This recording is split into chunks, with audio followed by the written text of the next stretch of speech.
hacedor de herramientas, surge el lenguaje, un principio primero por señas, fonéticamente, surge algún tipo de relaciones comerciales y también un sentido religioso, animismo, el animismo, ¿no? Todo esto es un periodo que lo decimos muy claramente, pero es el paleolítico, ¿no?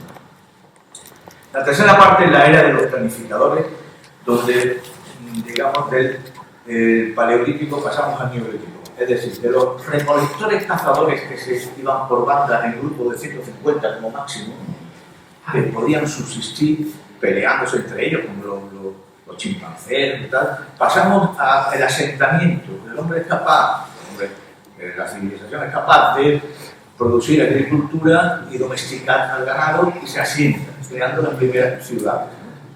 Esto es el periodo del neolítico, muy reciente, 11.000 años. Realmente es reciente. Un punto, una nota que a mí me llamó la atención y me sigue llamando la atención es la nostalgia del paraíso que se produce con este salto. Siempre se piensa que en el origen pues era puro, el origen en la situación pura, ¿no? Digamos en el salto de la ideología. Y no sabemos, o sabemos que en el origen era un desastre, la naturaleza se la gasta muy cruel y duramente. A la vista está que estamos todos con una mascarilla, ¿no? La naturaleza es bestial, es muy cruel. Entonces esa nostalgia del paraíso, que en el origen todo era felicidad, pues eso se da, lo dice las religiones, empieza con la culpa, ¿no? La religión, la culpa y tal, o lo dice Rousseau con el salvaje feliz, el mundo salvaje, pues un hombre natural que era feliz, los hippies, que lo hablan también, y no lo dice, pero lo voy a decir yo, el paraíso del proletariado. Digamos que hay una ideología donde piensan que a través de la evolución violenta, la revolución, podemos llegar, pegando un salto en el tiempo, a una época donde se daría, en esa nostalgia del paraíso, se daría a cada cual según su necesidad, de cada cual según su trabajo. Digamos que es un principio y al mismo tiempo una nostalgia de lo que realmente nunca existió, porque en el origen fue una auténtica crueldad y una lucha. Es la era de los planificadores. Los planificadores es un eufemismo que utiliza él, Gonzalo, pero yo creo que es la clase dominante, la élite dominante que organiza y estructura con un jefe que es el que ordena y manda, y los demás lo siguen. Es la época de planificación de las sociedades, de las ciudades, de la organización social en último término.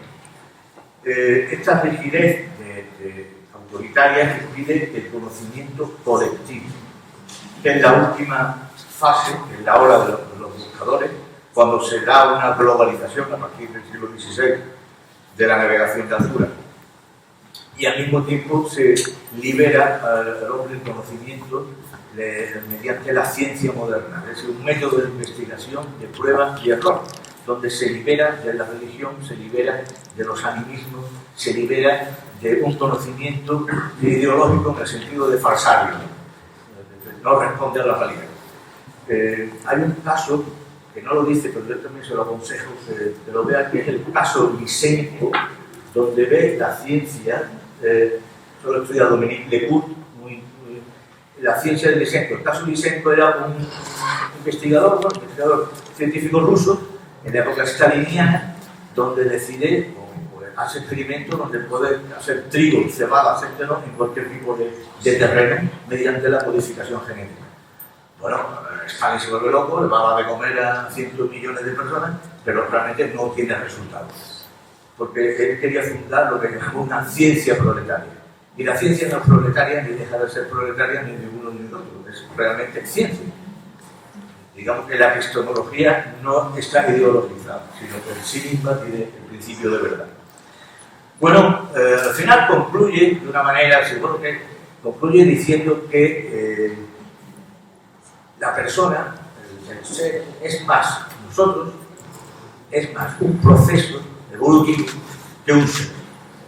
Nos vamos a enfrentar, o nos estamos enfrentando a un calentamiento global, problema ecológico que existe, pero el proceso humano puede dar cuenta de resolver evolución ecologista, mediante la reforestación, mediante diferentes alternativas que existen.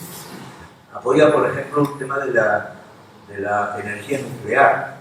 Bueno, la energía nuclear, como no produce CO2, dióxido de carbono, y ahora mismo la Unión Europea también apostaría como un momento de transición hasta que realmente se pueda obtener algo que también apunta en el libro, que es la fotosíntesis artificial a través de hidrógeno, que es lo que produciría hidrógeno, entonces sería una alternativa a toda esta crisis que él siempre se separa de la idea de decir, bueno, toda la enseñanza está ideologizada, está atravesada por una diferente ideología, pero no por la ciencia. Como es militante de la ciencia, pues combate ese adoctrinamiento. Bueno, yo creo que él haga un rollo que no sé si le habrá parecido interesante a la persona y a Gonzalo, que le doy inmediatamente la palabra. Muchas gracias.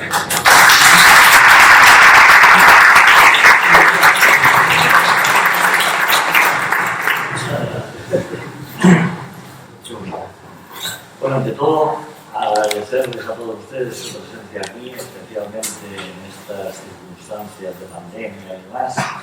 Agradecerle al Ateneo de Málaga, el magnífico local de que puedo disponer para presentar el libro, y al Club Liberal Amigos del Deporte de Málaga, al que pertenezco, por su ayuda en la organización de este año.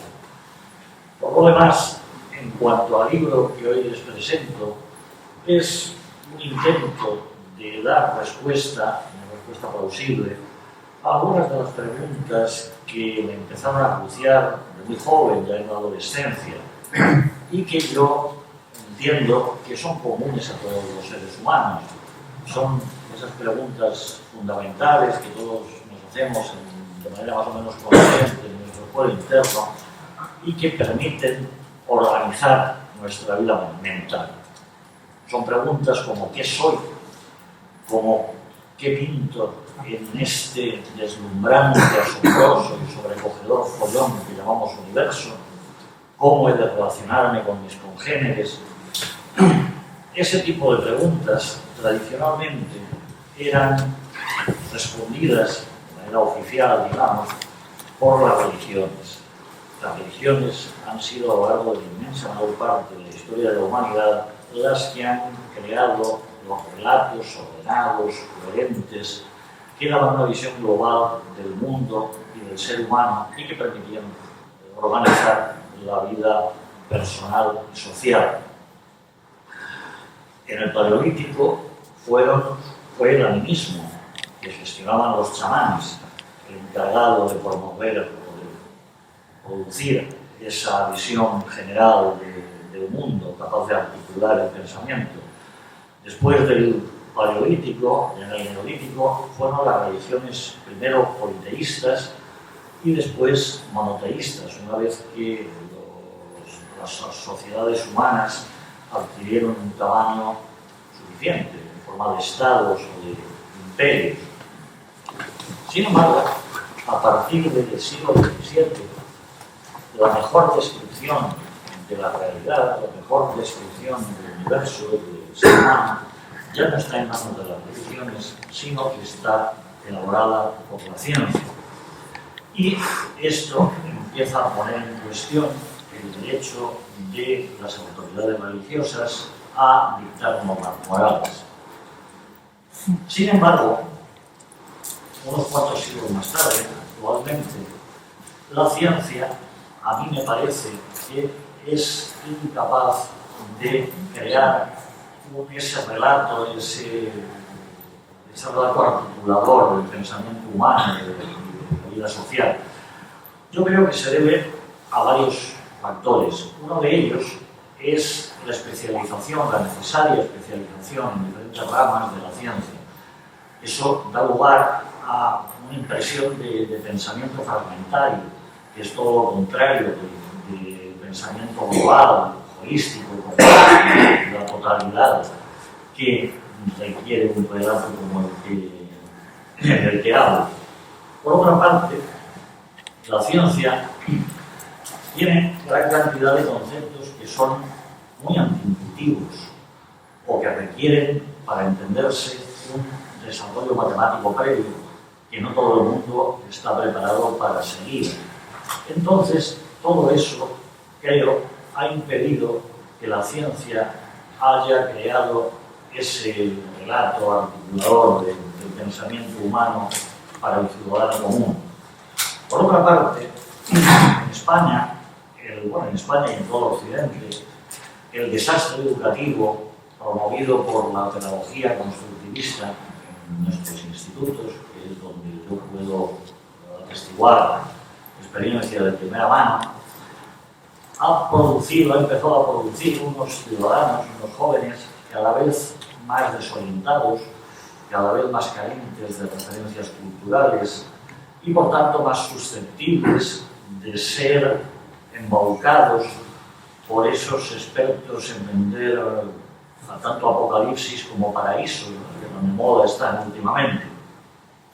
Por tanto, decidí que era mi obligación o mi sentir el tratar de aportar algo, un libro que paliara de algún modo esas carencias. Yo soy muy consciente de mis limitaciones. Sé que carezco de conocimientos de alto nivel en ningún campo. También sé que existen magníficos divulgadores científicos en cualquier rama. Sin embargo, recordé que cuando yo estaba en activo, siempre les sugería, incluso les prestaba libros de divulgación científica a mis alumnos, con la esperanza de que los encontraran tan interesantes, tan sugerentes como a mí me parecían. Y no fallaron. Siempre acababan por decirme que eran demasiado difíciles, demasiado complicados, que tenían excesivo nivel y yo no conseguía el propósito que deseaba. Así que pensé que haría falta un tipo de divulgación científica de segundo nivel, si se quiere, más asequible a los jóvenes y al común de los lectores.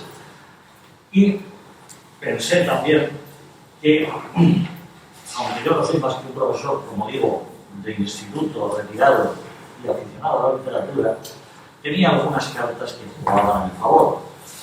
Soy un lector de ensayos voraz en muchos campos, en muchos temas. Y empecé a pensar que solo la teoría de la evolución podía articular un relato como el que yo pretendía elaborar. Un relato que facilitara una visión conjunto de la realidad. Por otra parte, en España me parece que todavía existe un considerable déficit de cultura evolutiva. La teoría de la evolución, el libro de la primera edición española del origen de las especies de Darwin, se tiene que esperar 17 años desde su aparición en Inglaterra. Yo mismo estudié bioquímica en la Complutense de Madrid sin que ni uno solo de mis profesores hiciera la más mínima alusión a Darwin o a la teoría de la evolución biológica. Al mismo tiempo, también existe incluso un estudio de la Universidad de Cádiz, reciente, muy reciente, me parece que es de 2018, en el que se muestra que tanto España como Portugal son los países de la Unión Europea con menos presencia de la teoría de la evolución en sus programas escolares. Cuando al mismo tiempo la teoría de la evolución tiene la ventaja con respecto a otros aspectos de la ciencia de que no requiere de ningún tipo de desarrollo matemático. Se puede exponer perfectamente en un par de frases y su capacidad explicativa es enorme. Así pues, decidí que para escribir ese relato había que articularlo en base a la evolución. El resultado de ese enfoque es un libro que, a mi entender, no es un ensayo, como ha dado en calificarlo la editorial, es un relato, es un sencillo relato que parte estructurado en 4 partes. La primera parte de lo abarca desde el origen de la vida, desde la geoquímica, la evolución bioquímica, etc.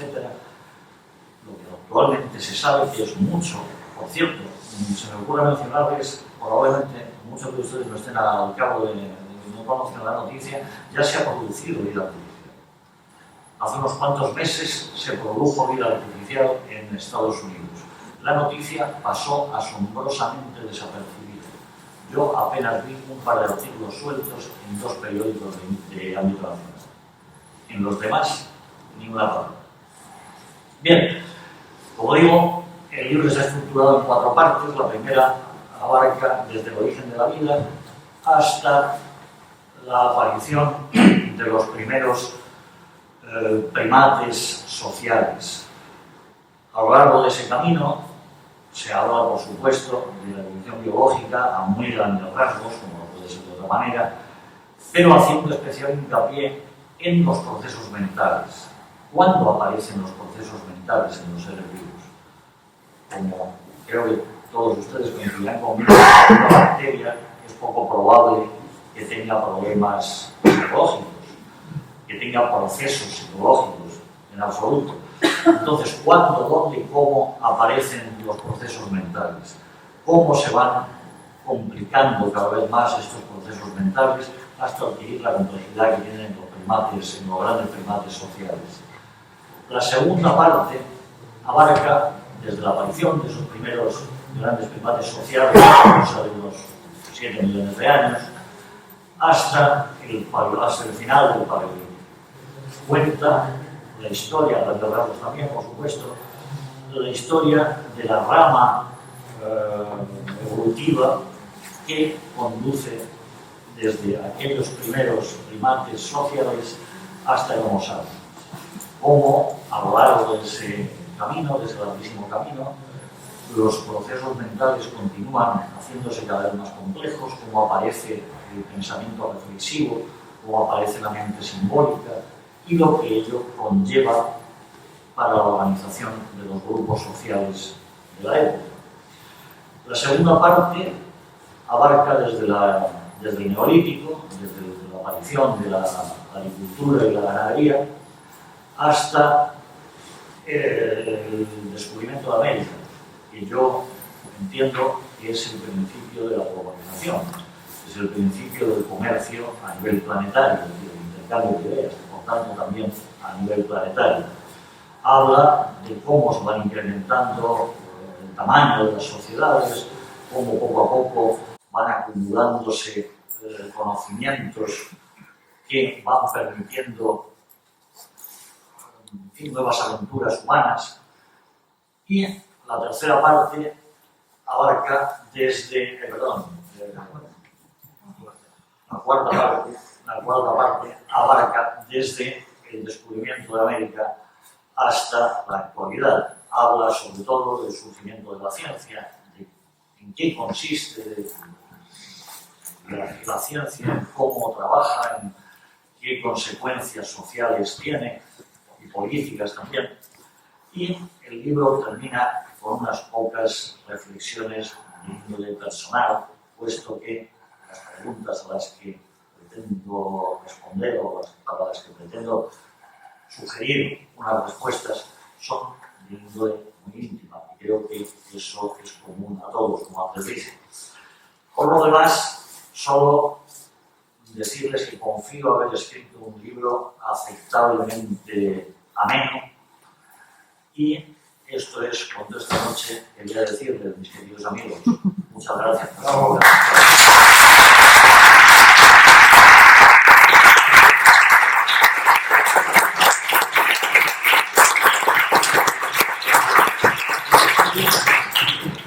Bueno, pues vamos a abrir un turno de preguntas, pero antes voy a buscar a ver si tenemos el micrófono de mano.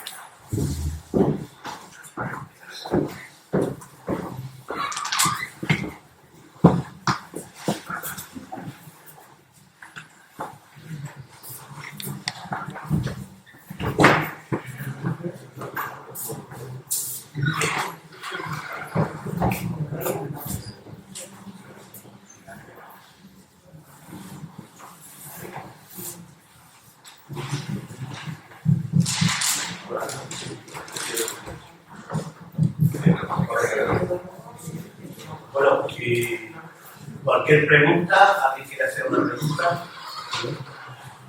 Aunque sea una pregunta de perspectiva. Yo al final.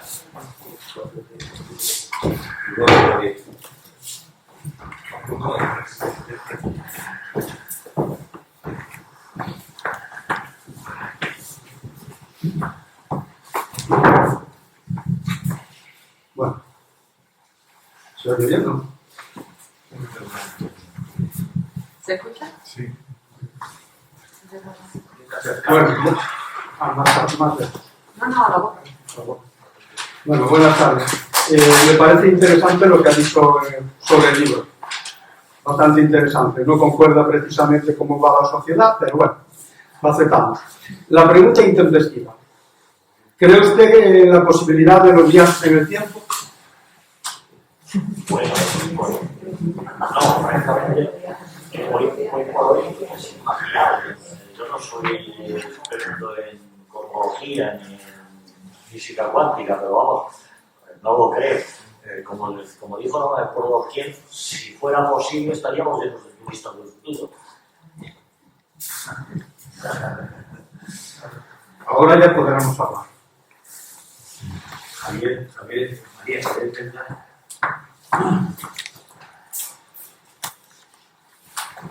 Hola, Gonzalo. Muchas gracias. Gracias por escribir el libro. Y no por nada. Yo profesor también una admiración por Charles Darwin. Por Darwin. También una admiración de lectura también. Él lo demostró que la evolución de la especie depende de la adaptación del hombre y cómo es como el que sobrevive mejor y tiene mejores adaptaciones, va sobreviviendo, va mejorando la especie continuamente. En la actualidad, si miramos las redes sociales, vemos que bastante fenómeno va teniendo una importancia quizás demasiado importante y alza la voz por encima de los demás, pareciendo que representa a la especie humana de una forma un poco extraña. ¿No crees tú que eso podría involucrar una involución? No sé si es una involución, pero bueno, hay un primatólogo británico que vive y trabaja en Estados Unidos, Richard Wrangham, sostiene, y yo estoy convencido de que tiene razón, que la especie humana se ha autodomesticado. La idea no es nueva, la idea viene de los griegos, pero este hombre es el que la ha realizado últimamente. Nosotros tenemos, eso sí está comprobado no experimentalmente, tenemos una capacidad craneana menor que la de nuestros ancestros del Paleolítico. Entre otras cosas, se nos ha achicado el cerebro en los últimos 11.000 años. Cosa que no es de extrañar, porque la vida en una sociedad humana como la actual es mucho menos exigente que la vida en la naturaleza salvaje. Un ser humano, para sobrevivir en un medio terriblemente hostil y terriblemente duro, como es la naturaleza, como presentaba Chumi, necesita de mayor inteligencia, mayor memoria y mejores cualidades que un ser humano del siglo XXI que, si ha tenido la suerte, sobre todo, de nacer en un país desarrollado, tiene una vida muelle en la que digamos que la variabilidad del entorno es mucho menor que en la naturaleza. Entonces parece ser que entre esas características de la autodomesticación humana está la de la disminución del tamaño cerebral. O sea, que no tiene que ver con las redes sociales.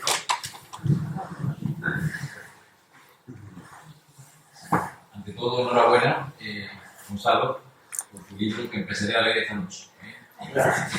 Para seguir un poco con lo que has comentado antes de pasar sobre lo que es la creación de vida artificial, si nos puedes decir algo sobre ese tema y en qué punto está, oye, y hasta qué punto cree que se puede llegar con eso. ¿Se podría llegar a crear seres humanos artificiales? No lo sé. Como científico te pregunto un poco, a ver si nos puede decir algo de lo que hay. Sí, principio. Bueno,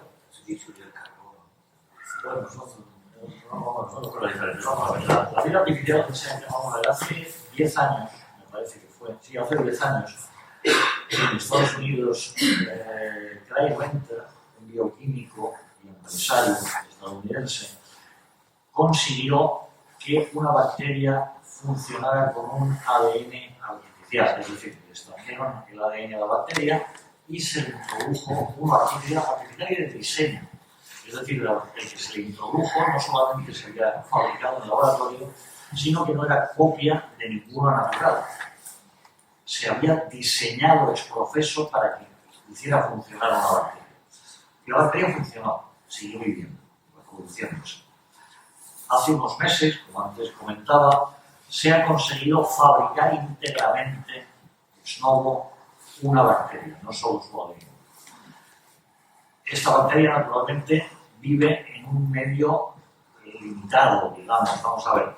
Pero también las primeras bacterias vivían en un medio muy diferente a lo que existe hoy día sobre el planeta. Es decir, ¿por qué no sigue surgiendo vida?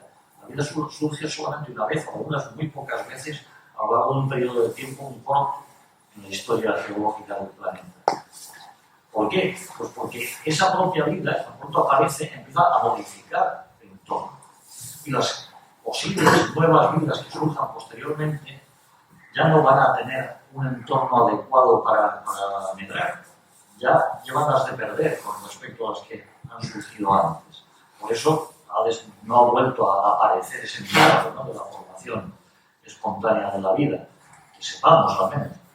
El caso es que, bueno, como digo, una bacteria plenamente funcional en un medio de laboratorio, un medio con unas características fisicoquímicas determinadas, pero eso ya es fabricar vida, eso es exactamente fabricar vida, ni más ni menos. ¿Cuánto tiempo tardaremos en fabricar, no sé, una célula superior, una célula eucariota? Pues no tengo ni idea. A lo mejor dentro de 10 años ya hemos sido capaces de hacerlo, a lo mejor necesitamos un siglo para conseguirlo, no lo sé. Pluricelulares, pues a lo mejor, una vez que se haya conseguido la célula superior, claro, esto no tiene límite. No sé hablar de tiempo, no sé de decir, no se me ocurre, no me atrevo a sugerir un periodo de tiempo necesario para eso, desde luego, por lo menos un siglo. Gracias. Hola, Gonzalo. Yo también quiero felicitarte por la obra que has escrito, porque doy fe de que es una obra que realmente divulga lo que es tan imprescindible como es la ciencia. Aparte, he tenido la gran fortuna de tenerte como profesor dando talleres, clases específicas a mis alumnos sobre este tema, y los alumnos se enteran perfectamente. Con lo cual, gracias. Eso por encima de todo. Y bueno, y algo que me ha preocupado ha sido lo que has comentado de que tú cuando estudiabas de la Complutense, y además has hecho, bueno, un alegato a la poca visibilidad o la tendenciosa, ¿no?, idea de ocultar la teoría evolutiva dentro de lugares como puede ser la Complutense, es decir, en una especialidad como es la de bioquímica. ¿Por qué ocurre esto? ¿Por qué existe este miedo a que se conozca la teoría evolutiva? No lo entiendo. Yo tampoco lo sé. Hombre, entre cosas, cuando en el siglo XIX la primera edición del origen de las la Iglesia, evidentemente, claro, la teoría de la evolución también levantó una enorme popularidad en Inglaterra. Es decir, no es solamente la Iglesia católica, apostólica y romana o su versión hispana la que se opone frontalmente a la teoría de la evolución, son todas las religiones. Todas las ramas del cristianismo, y no solo del cristianismo, no hablemos ya de la religión musulmana. Eso por una parte.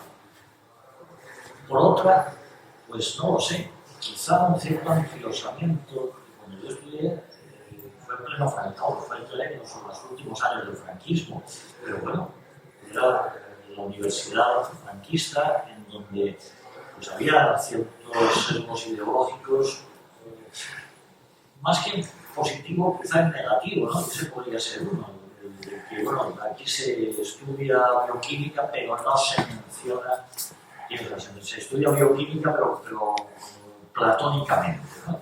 Como si todo fuera eterno y absolutamente constante y demás. Supongo que algo de eso hay. No se me ocurre qué otras razones puede haber. Bueno, la Universidad Española está bastante acartonada, ¿no? Últimamente en todo Occidente.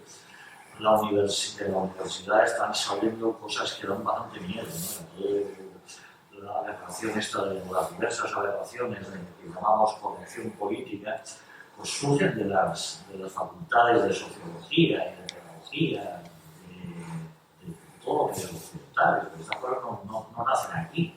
Aquí copiamos, como siempre, de la manera más crítica. Pero surgen en Estados Unidos o surgen en Inglaterra. Y luego aquí las copiamos de la manera más boba posible. Entonces, claro, una universidad que no es capaz de hacer las reformas que requiere para cumplir con su función, pues, tiene cosas tan absurdas como esta, ¿no? En el siglo XXI, en un país desarrollado, en un país europeo con tradición que entronca con la tradición cristiana, de la ilustración y de la tradición de la ciencia. No se hable lo suficiente, ni muchísimo menos, de una cosa tan básica como es la teoría de la evolución. No se me ocurren más razones.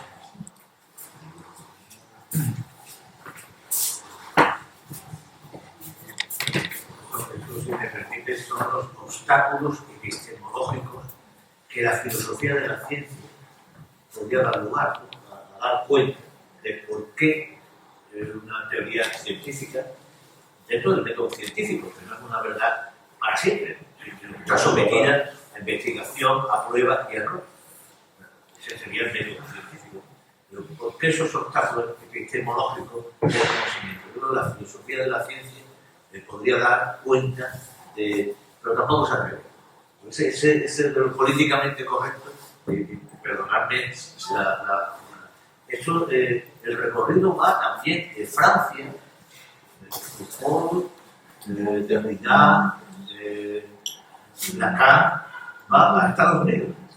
Y hay universidades en Estados Unidos donde se fomenta este relativismo, no existencia de certidumbre, es la incertidumbre, el principio de incertidumbre, el posmodernismo. Todo es, además lo quieren separar con la ciencia, la mecánica y la física cuántica para relativizar cuáles son esas certidumbres.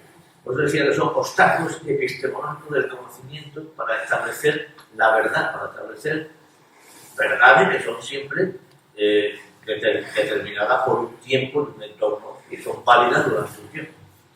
Y la filosofía de la ciencia yo creo que es una disciplina que está muy poco trabajada en el campo. Disculpadme. Hola, buenas tardes. Quería preguntar dos cosas sobre el futuro. Me ha sorprendido la exposición de Chumi de presentación de haber obtenido premios en relatos de los cibos y similares.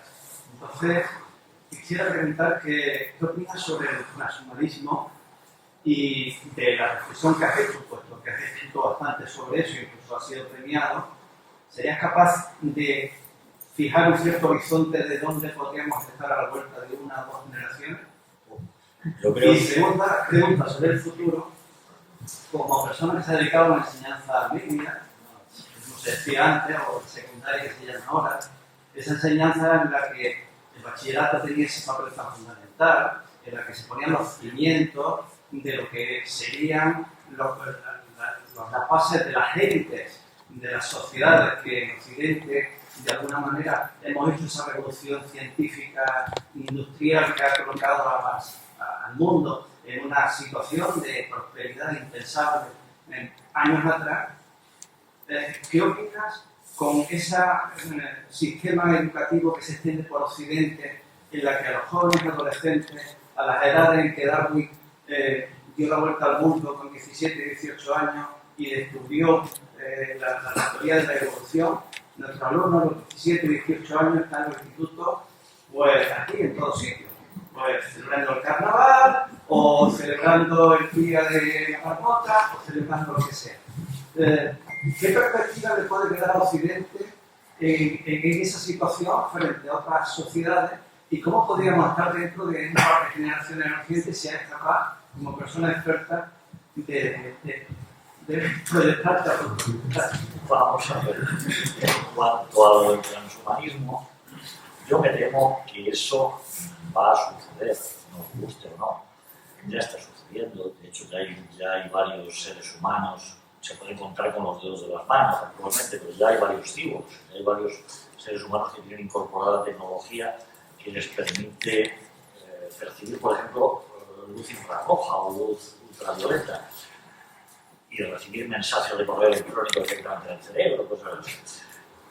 Yo creo que de aquí a 2 generaciones a la humanidad no la conocen la madre y la vida. Eso creo que va a ser así, nos guste o no, porque vamos a ver, uno de los modos que los que nos vamos a mezclar más con nuestra tecnología es a través de la medicina. El que empiece a haber nanobots que te puedan inyectar en vena y que se coman a las células cancerígenas o que, en fin, realicen cualquier labor de limpieza o mantenimiento dentro de tu organismo, eso es algo que está al caer. Eso, de aquí a, yo qué sé, yo no lo veré, pero de aquí a, o lo veo un poco incluso, de aquí a 10 o 15 años, eso creo que empezará a ser real, empezará a estar disponible. Entonces, el miedo a la muerte es universal, por lo tanto, una gran cantidad de seres humanos, todos aquellos que tengan la suficiente capacidad económica como para acceder a esas técnicas que en principio serán muy restringidas, claro, pues empezarán a hacer uso de ellas. Y eso significa incorporar elementos tecnológicos en el propio cuerpo. Hay muchos otros modos de hacerlo. Hay un ensayito muy curioso sobre la civilización de la sociedad de Igor Sálava que recomiendo. Si tienes interés en ese tema, ese es un librito muy curioso. Entonces, yo creo que sí, que nos vamos a mezclar cada vez más con nuestra tecnología y que, como digo, de aquí a un par de generaciones a la humanidad no la conocen de la madre que la parió. Decíamos que a él no le importaría morirse si tuviera la posibilidad de una vez cada siglo despertar y leer los periódicos. No, pasa un poco tengo una gran curiosidad por cómo será. Además, yo lo que he escrito sobre cibos y tal ha sido todo humorístico, porque de hecho el mundo de los cibos y todo esto del transhumanismo a mí me parece que es una fuente de comicidad inagotable. Pero bueno, en fin, y pasando a la segunda pregunta, que era respecto a de la situación actual de la enseñanza, bueno, un desastre, antes lo comentábamos aquí. Que esto, para revertir esto, harán falta, pues eso, 1 o 2 generaciones. El disparate que llevamos practicando e incrementando 30 años, llevamos 30 años de pedagogía constructivista en España, con resultados progresivamente desastrosos, pues como no parece que haya voluntad política de revertirlo, muchísimo menos, no tengo ni idea en qué acabará esto, pero desde luego una mejora del sistema de enseñanza a corto plazo inimaginable. Así que en ese sentido lamento ser pesimista.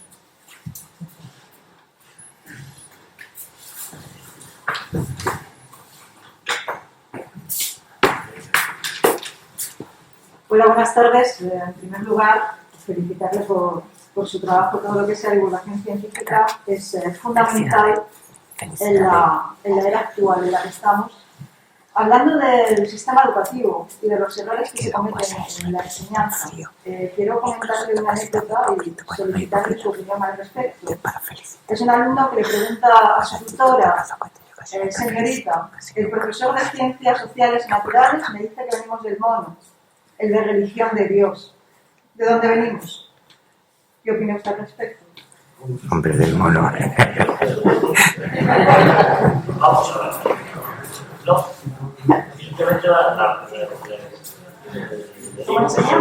apasionado defensor de la teoría evolutiva, y me parece que tuvo muchas ventajas. En primer lugar, su sencillez se puede explicar claramente, cabalmente en 2 frases, y por otra parte su capacidad explicativa. Eso es una teoría que permite eso, creo que entendemos. Hemos intentado en este libro crear un relato, como dicen ahora, que sea capaz de articular el pensamiento humano, que sea capaz de responder de quién soy, de dónde vengo, porque vengo del mono, evidentemente. O sea, soy el fruto de una serie de replicadores químicos, el ADN, cambiantes de manera muy lenta, pero cambiantes a través de las mutaciones, que van haciendo que las especies cambien de unas a otras. Y, de hecho, las especies, cuando rechazan los que rechazan la teoría de la evolución, muchas teorías lo rechazan por platonismo. Es decir, la influencia del pensamiento platónico es demasiado grande. La gente piensa en que las cosas son eternas, ¿no? Una especie, que la especie es como una especie, es una especie, claro, una especie es una especie ahora, pero eso es una foto fija, es una categorización mental humana. Si nosotros pudiéramos ver los ADNs de todos los seres humanos de ahora, porque hay gran variabilidad, y que en la siguiente generación van cambiando determinados tripletes de ADN, con lo cual no somos una cosa fija, no somos una cosa eterna, somos una cosa que va cambiando en todos los aspectos, desde el punto de vista individual y como especie también, por supuesto.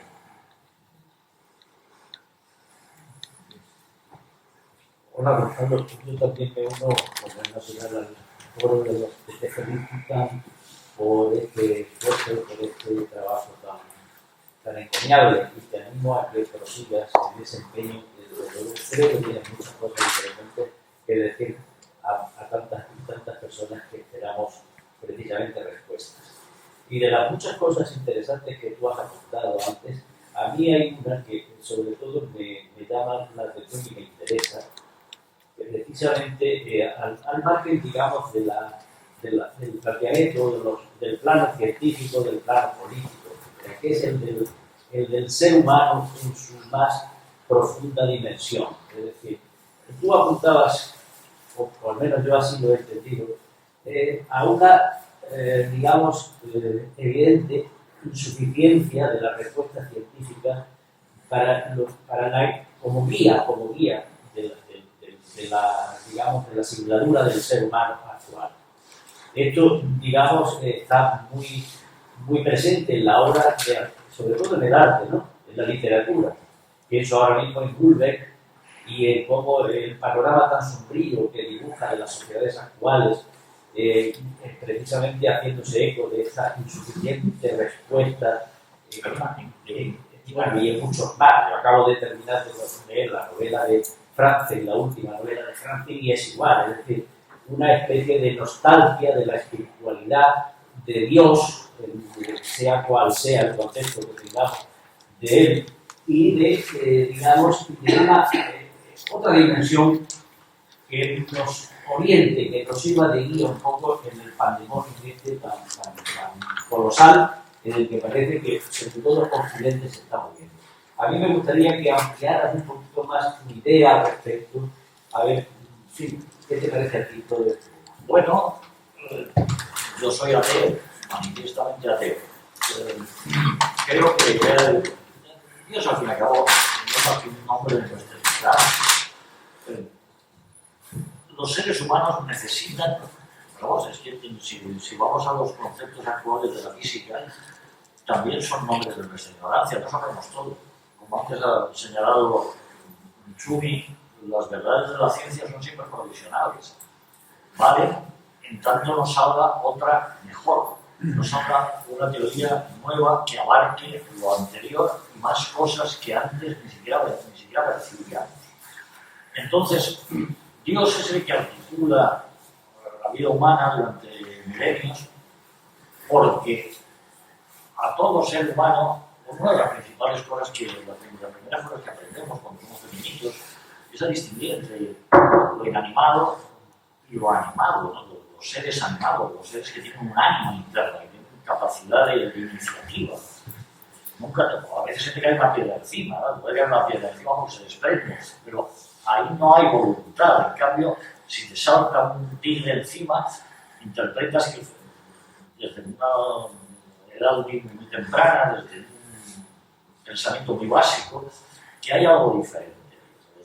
La diferenciación entre materia animal y materia viva es lo más fundamental. Entonces, ¿cómo explicas la materia viva? Tienes que pensar en el gran relojero. Mientras no se sepa suficiente de bioquímica, mientras no se sepa suficiente de biología, de física, mientras no se tenga un conocimiento empírico muy elaborado de lo que es la realidad, pues lo único que uno puede imaginar es que hay espíritus, el animismo, ¿no? El animismo del paleolítico. Los espíritus eran sobre todo de seres vivos. También se hablaba del espíritu del volcán, ¿no? ¿Por qué? Porque el volcán de vez en cuando parece que se despierta y empieza a hacer cosas que podrían tener una intención detrás, ¿no? Podría haber un espíritu detrás del volcán, igual que puede haber un espíritu detrás de ese río que ayer pareció tan manso que hoy cuando lo iba a cruzar casi me ahogo, porque ha tenido una crecida.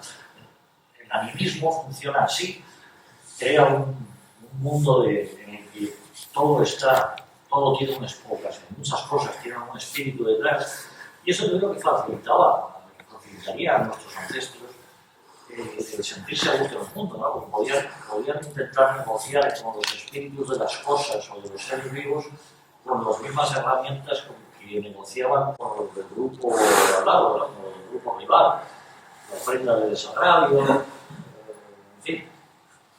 Entonces, en general, Dios es una manera de explicar el mundo que es que no hay otra alternativa durante milenios. Es solamente en momentos muy tardíos que yo sepa, que yo tenga noticia de la historia humana y de determinadas culturas, que se empieza a pensar que el azar puede engendrar orden hasta niveles tan absolutamente alucinantes y sorprendentes como nosotros mismos. Nosotros somos fruto del azar. Claro, pensar que un ser vivo tan complejo como un ser humano, con una conducta tan compleja y tan flexible, pueda ser fruto del azar, es algo que resulta difícil de tragar. Quizá por eso hay rechazo también a la teoría de la evolución, ¿no? Porque, bueno, en principio, alguien tuvo que hacer, en principio, tuvo que hacer la vida, y tal, no, la vida ya la hemos fabricado en el laboratorio también. El azar, una de las ideas fundamentales que pretendo trasladar en el libro, es que el azar engendra orden en determinadas circunstancias. Pero vamos, tampoco es nada nuevo, eso lo sabían los griegos. Eso lo sabía Heráclito, cuando decía aquello de que el maravilloso orden del universo es el mismo que hay un montón de basura. Yo creo que estaba diciendo eso, precisamente. Que el azar, el caos, engendra orden en determinadas circunstancias. Por ejemplo, una manera de verlo, muy pedestre pero muy gráfica, es en las piscinas. En las piscinas en verano, si se fija uno, un día que esté el viento en calma y los surtidores del fondo en funcionamiento, se forman una serie de remolinos que interfieren unos con otros, a veces sumándose, a veces anulándose, y que parecen una sutil metáfora de la vida. Eso es el azar creando orden, porque un remolino es una estructura notablemente ordenada, mientras que el resto de la piscina está en agitación térmica caótica, ¿no? Ahí hay un desorden absoluto. Entonces, llegar a esas conclusiones requieren de un desarrollo cultural que requiere muchos milenios. Claro, esta forma, la mayor parte de la forma de la estructura los griegos, ¿no? En pensar en ella fueron los griegos.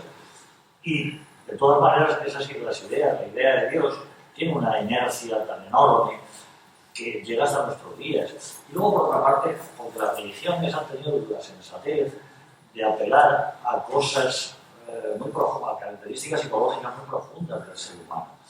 ¿Qué ser humano no desea volver a ver a sus seres queridos fallecidos, muertos? Todos lo deseamos, a veces con una intensidad brutal. Si hay una iglesia o una serie de señores que tienen el prestigio social suficiente y la labia suficiente como para elaborar un relato más o menos creíble al respecto y te prometen una nueva vida en la que vas a encontrarte de nuevo con todos aquellos seres a los que tanto quisiste y que tanto desearías volver a ver, todos tendríamos a creer en eso. Sobre todo si no hay alternativa. Sobre todo si no hay un relato más convincente, aunque quizá más despiadado, de lo que es la realidad. No me ocurre eso.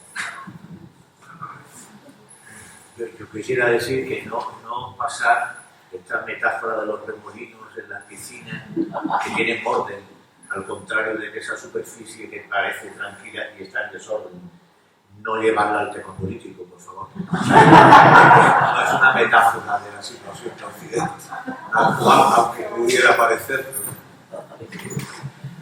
Venga, más preguntas. Estamos con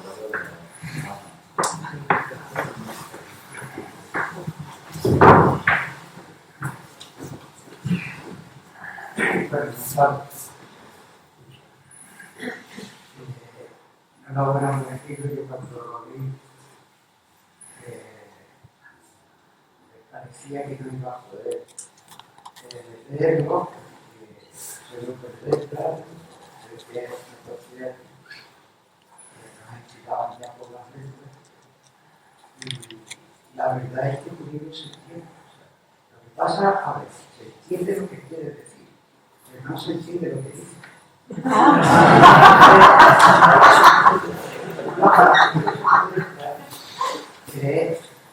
Te da un crédito como científico que dice, esto que habla de la materia molécula, no sé qué, debe ser cierto.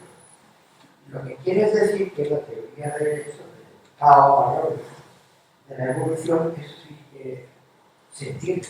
Lo que pasa es que yo sí que entiendo que para cualquier libro de divulgación científica hace falta un mínimo de conocimiento científico. Ese mínimo, la gente de generación hicimos letras, que no eran malos, eso era intencional. Pero aún así el libro se entiende y es muy interesante. Y sobre todo, te lo dije, yo lo encuentro muy sutil, es muy útil, porque estas cosas en la carencia de formación científica en la actualidad. Yo quisiera hacer una observación. Eso me lo he preguntado muchas veces.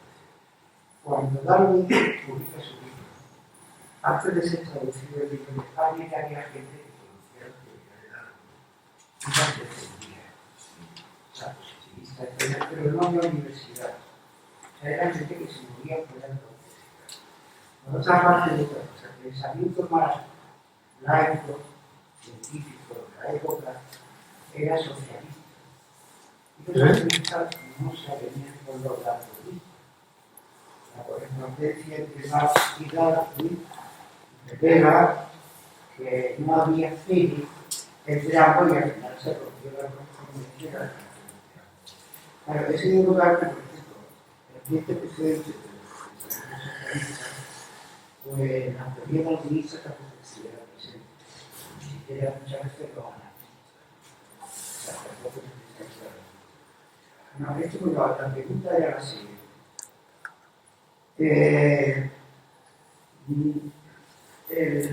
La vida, o sea, estuvo en la evolución, como dicen, de Pablo al orden, se va haciendo cada vez más compleja. Pero llega un momento en que llega la conciencia, que es la formación de ella, y esa conciencia va evolucionando a su vez, de lo que yo veo, entonces se crea un desorden total. Yo creo que el mundo actual es un desorden, o sea, toda esa ideología eso refleja un desorden mental, un desorden respecto al humanismo brutal. Y por otra parte yo veo que somos una singularidad, una parte de cada vez más. En realidad, cuando intento leer algo sobre el universo, sobre los agujeros negros, refiriéndose día con día, eso tiene más orden incluso. No sé, más orden. O sea, resuelve una que no el fenómeno humano. Entonces, yo lo que te quería preguntar, bueno, aquí hago un inciso muy breve. Yo creo que la idea de Dios se ha acabado. Hablando, porque estamos no de la religión. Las religiones tienen sus edades. Los nacionalismos, esos fenómenos que todos son iguales. La religión se ha acabado. Sigue la actividad, pero no la idea de Dios. Aparte, hay alguna posición en nosotros respecto a la religión. La religión cristiana actual, la autoridad de San Pablo. Pero San Pablo, a su vez, adquiere un cristianismo que no creía en Dios trascendente. Creía en el hombre encantado. Es una discusión, pero ahí hay un punto claro de un fenómeno humanista que no era trascendente, era antitrascendente. Y entonces, a ver, la pregunta es, ¿tú crees, el futuro no es cierto? Pero, ¿tú crees que lo nuestro tiene algo que ver con el fenómeno del universo? A ver, el fenómeno humano, psicológico, mental, este desorden, que existe respecto tanto a las conductas individuales, por ejemplo, como yo no estoy de acuerdo en que la gente aspira a vivir. La pandemia está demostrando que cada vez mayor número de gente que se suicida. Han muerto más jóvenes por suicidios que por COVID. Es decir, hay tantas contradicciones que se deben a fenómenos tan complejos que yo no sé si eso tiene que ver algo con la dinámica del universo. Vamos a ver, nosotros somos parte del universo. Somos criaturas formadas en base a las interacciones entre partículas elementales. Vamos a ver, los átomos, cuando interaccionan unos con otros, lo hacen de una manera de forma monótona, hay poca variedad. Cuando se va avanzando esos átomos en moléculas cada vez más grandes, más complejas, tanto cerebrito, tanto que van a moléculas celulares, cosas tan raras, tan rarísimas, como somos los seres humanos, pues tenemos unas interacciones, capaces de unas interacciones muchísimo más flexibles, muchísimo más variadas, que en principio suenan a cosa radicalmente ajena al mundo físico. Funciona, pues, yo qué sé, el volcán de La Palma o un auténtico técnico. Somos parte del universo. Lo que pasa es que tenemos una percepción, una ilusión, que es lo que Buda. El yo es una ilusión. No hay tal yo, no estamos separados del resto del universo.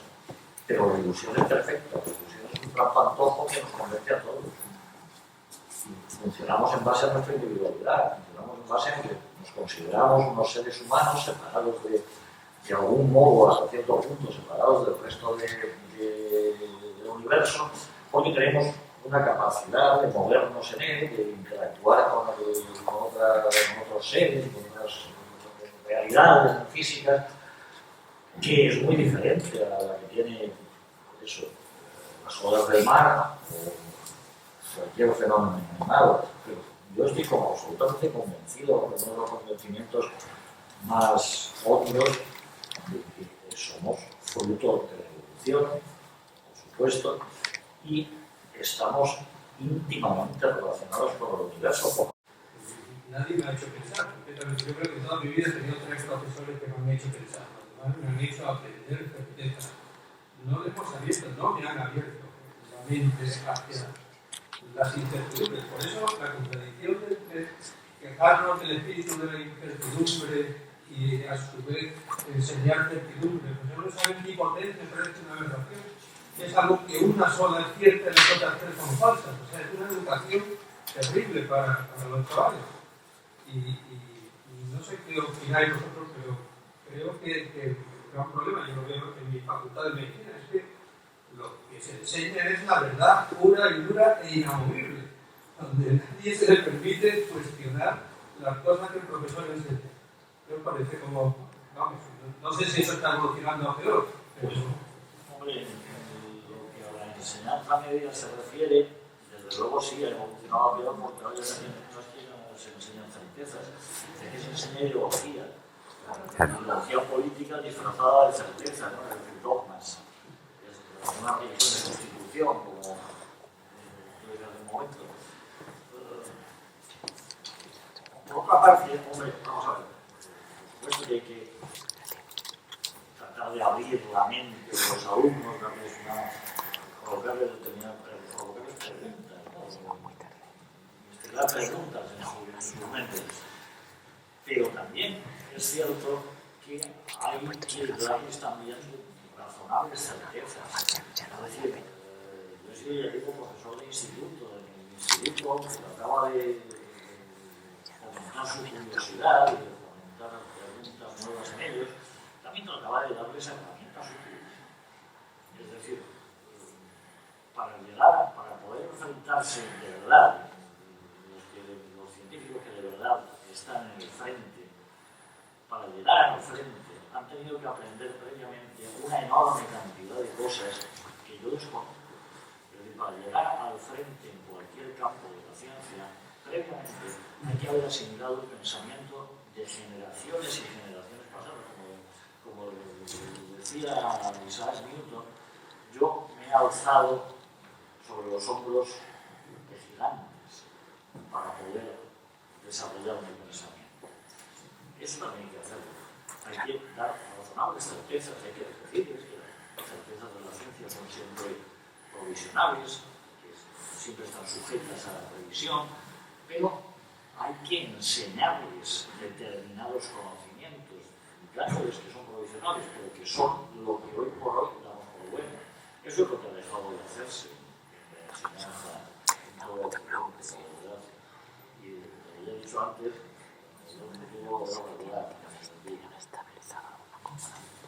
bueno, si no hay más preguntas, yo agradezco a Gonzalo que haya publicado el libro. Por cierto, que para que publique más libros como este, lo lógico sería comprarle no podamos decir nada, porque estos no son tan inciertos que se pasen. Y muchísimas gracias a todos vosotros por estar presentes en esta conferencia.